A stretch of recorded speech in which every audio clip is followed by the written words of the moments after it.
Hello learners, I once again welcome you all to our YouTube channel. We are learning vocabulary through previous year question papers of various examinations such as SSC, Banking, Railways, NDA, CDS, etc. If you have not seen our previous videos, you can watch our videos by simply clicking on the links available in the description box of this video only. So, in this video, we are going to learn one word substitution.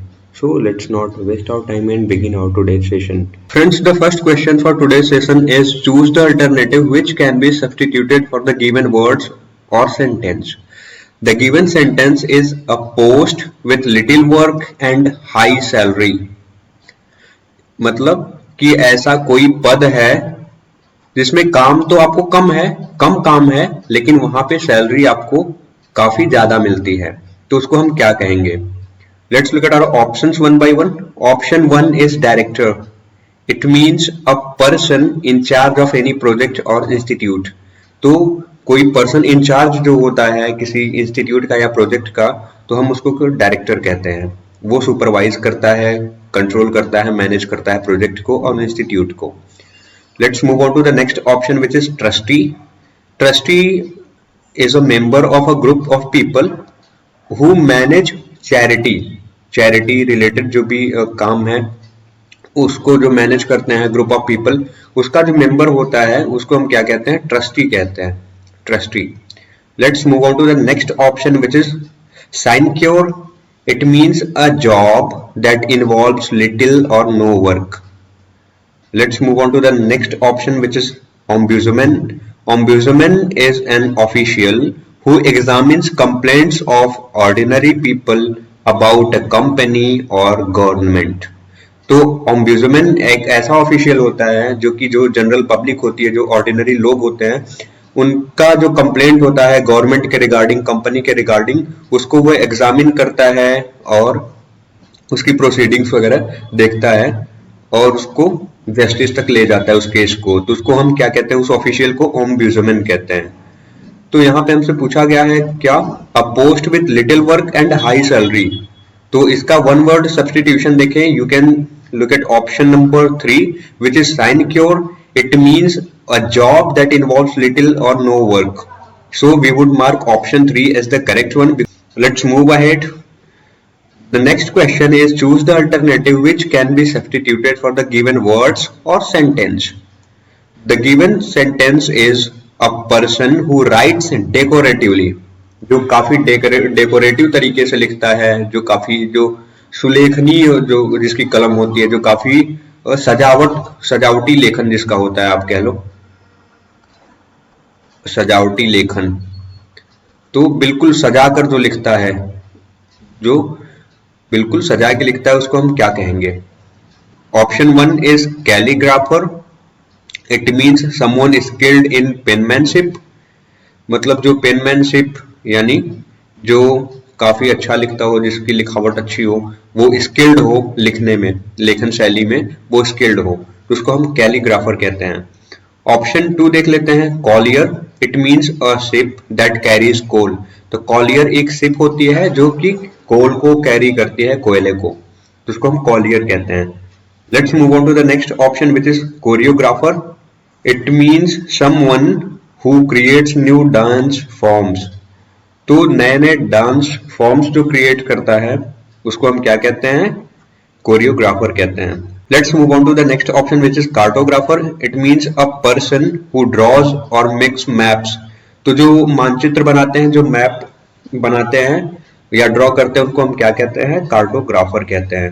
तो यहाँ पे हमसे पूछा गया है a person who writes decoratively का आपका one word substitution.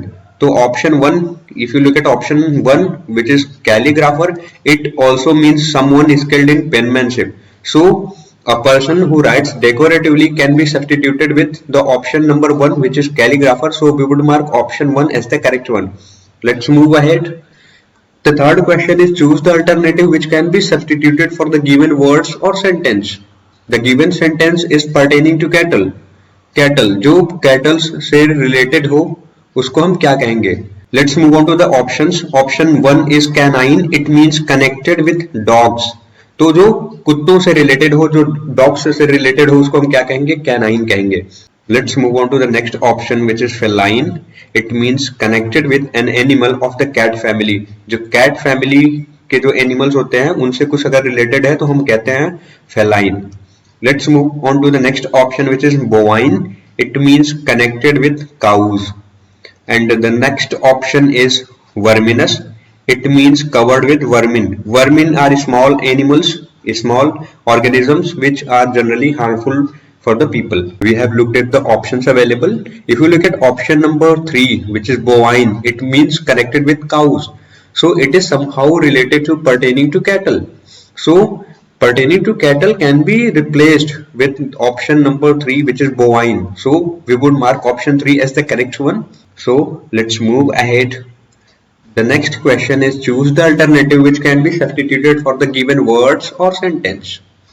The given sentence is to look at someone in an angry or threatening way. तो किसी को गुस्से से या डरावने तरीके से, मतलब उसको डराने के नजरिए से, उस तरीके से थ्रेटनिंग वे में किसी को देखना, है ना, उसको हम क्या कहेंगे? Let's look at our options one by one. Option 1 is glower. It means to look in an angry or threatening way. Next option is gnaw. It means to keep biting and chewing something hard. The next option is gnash. It means to grind together. It is related to teeth. And the last option is grind. It means to break और crush into very small pieces. अगर आप किसी चीज को grind कर रहे हो तो आप क्या कर रहे हो, उसको स्मॉल स्मॉल पीसेस में आप क्या कर रहे हो, उसको ब्रेक कर रहे हो, क्रश कर रहे हो, तोड़ रहे हो, है ना, तो उसको हम ग्राइंड करना कहते हैं. तो ऑप्शन 1 आप देखो, glover, it has the same meaning as the given sentence has. So the given sentence can be substituted with option 1, which is glower. So we would mark option 1 as the correct one. Let's move ahead. The next question is choose the alternative which can be substituted for the given words or sentence. The given sentence is to take someone somewhere suddenly and quickly.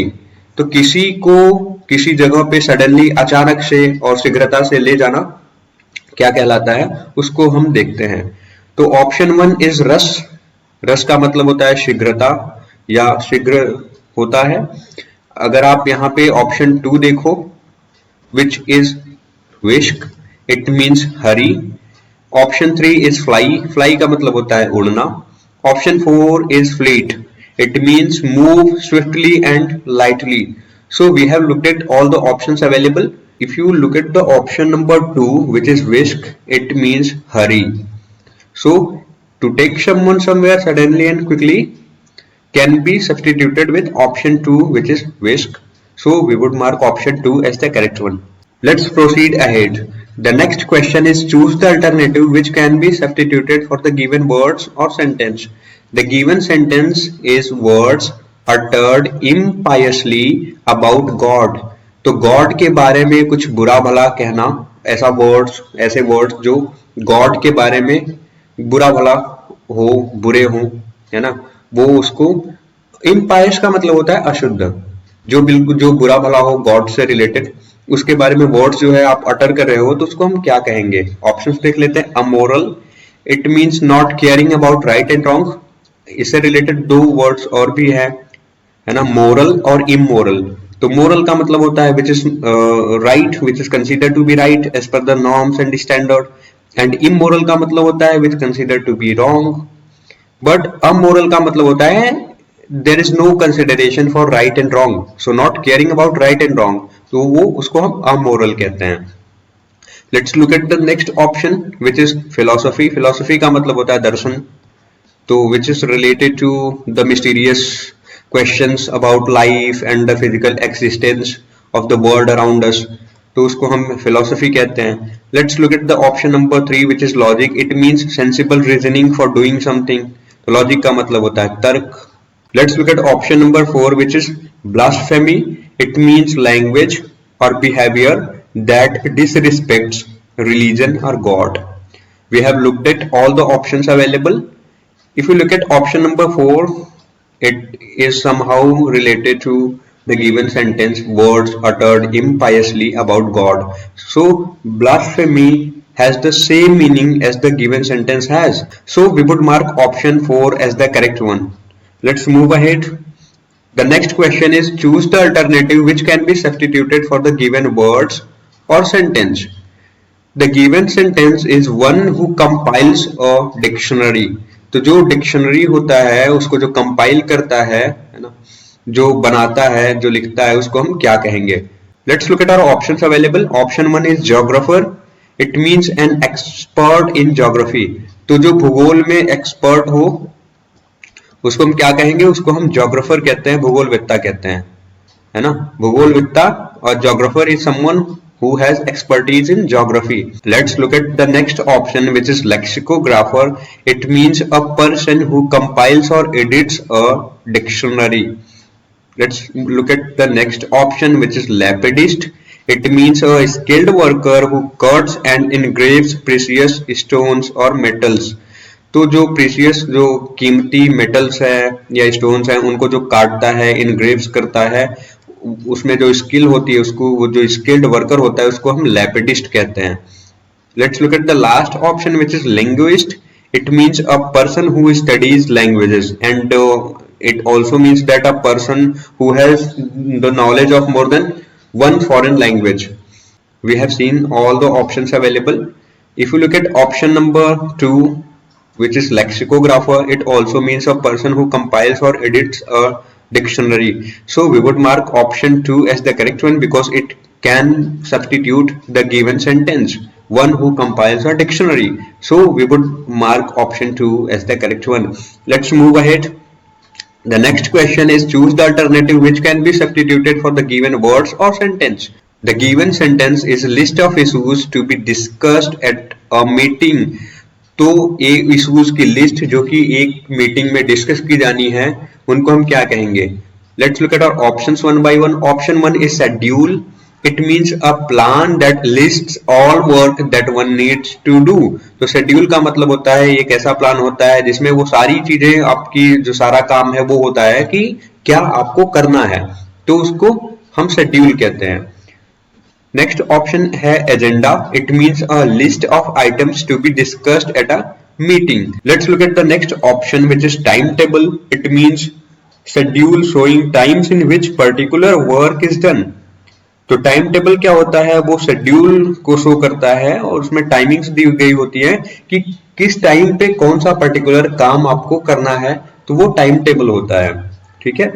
और plan जो हमारा next option है उसका मतलब होता है something that you intend to do. तो जो आप करने का विचार कर रहे हो उसको हम क्या कहते हैं? हम प्लान कहते हैं, है ना. तो हमने ऑप्शंस देख लिए.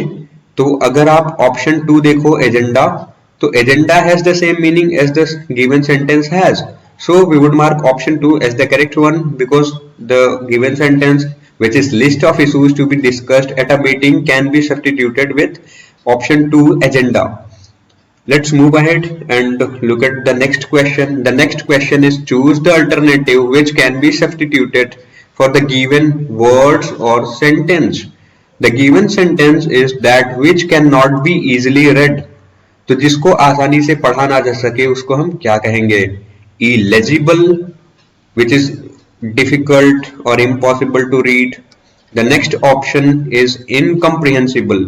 It means impossible to understand, जो समझ में ना आए, जिसको हम comprehend ना कर सकें, which is impossible to comprehend. तो उसको हम कैसा कहेंगे? Incomprehensible कहेंगे. Let's look at the next option, which is unreadable. It means not to be of worth reading.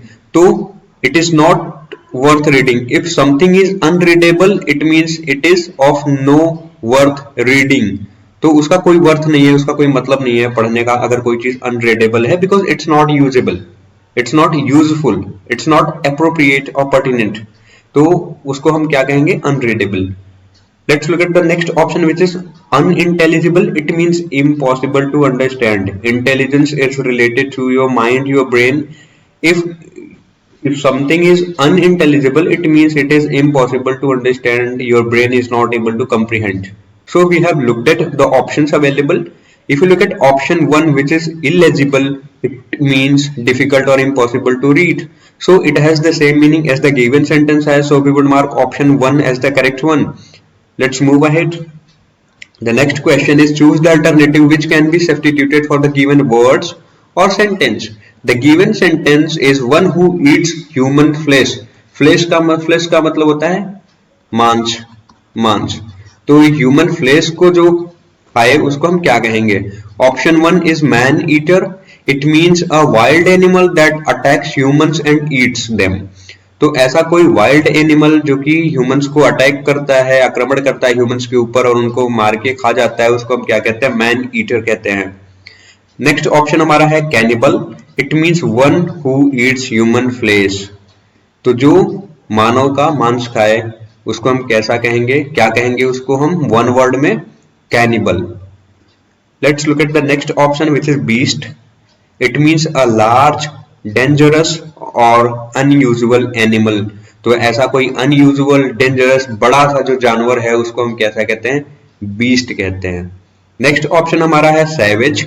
It means aggressive and violent or brutal. If something or someone is savage, it means he or she is very aggressive and violent in their nature. If you look at option 2 which is cannibal, it means one who eats human flesh. You can easily say that this is the option which can replace the given sentence which is one who eats human flesh because it has the same meaning as the given sentence has. So we would mark option 2 as the correct one. तो दोस्तों बस आज के लिए इतना ही. अगर आपको हमारी वीडियोस पसंद आ रही हैं, अगर आपको इनसे कुछ भी फायदा मिल रहा है तो आप इनको लाइक करिए, दूसरों के साथ भी शेयर करिए. और अभी तक अगर आपने हमारे चैनल को सब्सक्राइब नहीं किया है तो ensure that you subscribe to our channel as soon as possible so that you can get notified whenever we upload a new video. दोस्तों thanks for watching. Have a great day ahead. Jai Hind. We will meet in next video soon.